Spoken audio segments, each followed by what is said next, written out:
Welcome to Daily Rehash. We do Twitter in 140 seconds or less. Independence Week this week. What's gonna be trending all week? 4th of July. Did you know that 4th of July was this week? Evelyn Sayeri tweets, 4th of July is coming, and since I have spent much time in the States, I will be celebrating its independence. Who wants to join me? She's a foreigner. Welcome to our country, and thank you for celebrating the 4th of July with us. Is foreigner like a negative connotation? I can say foreigner. We love the 4th of July. It reminds us of all of our freedoms that we have. So you know what? Whatever your political leanings, we're gonna give you a little guidebook of some of our favorite political peeps to follow on Twitter, because they don't just tweet about politics. Just politics would be kind of boring. First up, somebody who has a little more of a neutral slant, who follows the most important, most powerful man in the world. I'm not talking about Tom Cruise, not talking about Justin Bieber, doesn't follow William Shatner, not Jamie Foxx either. Morgan Freeman also just plays the president. These are all actors, you people. No, he follows around Barack Obama, okay? It's Chuck Todd. Chuck Todd. Chuck Todd. Chuck Todd. Chuck Todd. With a name like that, you can only do news or like a karate instructor. Battle your sensei, Chuck Todd. Chuck Todd, NBC White House correspondent. He tweets some really great stuff, not just political stuff, like this one. Only thing not mentioned in the president's nuke policy fact sheet,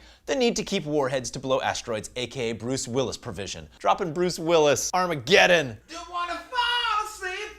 Thank you. Yep, exactly. If you want a little more conservative slant, follow Chris Cillizza of the Washington Post. He's also a big sports fan. He was tweeting during the NBA draft last week. I love the NBA draft. Every year it reminds me politics would be way better if we had a draft of up-and-coming politicians every year. Like a political draft? That's awesome. He tweets, if there was a political draft, look, Hillary Clinton can do it all, but does she have the fire in the belly? Oh, yeah, well, Hillary's actually got a weak jumper. But she's got a lot of hustle. She'll probably be a good sixth woman coming off the bench. I mean, imagine her in a WNBA uniform, huh? No, don't imagine that. But if you have a little hankering for the left side of the aisle, give Washington Post CNBC contributor Ezra Klein a little Twitter love. Because he tweets things like, what does Zack Snyder, that's a Man of Steel director, Superman, have against tall buildings? Really great question, actually. How many tall buildings did they destroy in Man of Steel? Ezra Klein, total nerd.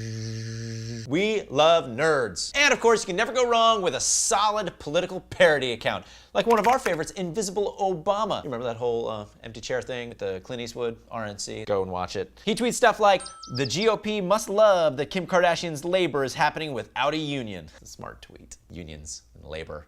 You know what? I shouldn't have to explain it to you. Any other political pundits that you like to follow? Mention them in Twitter below. Mention them in Twitter? No, mention them in the comments below. Subscribe to our YouTube page. Follow us on Twitter. Thanks for watching on America Cartel. We'll see you tomorrow. Independence, America!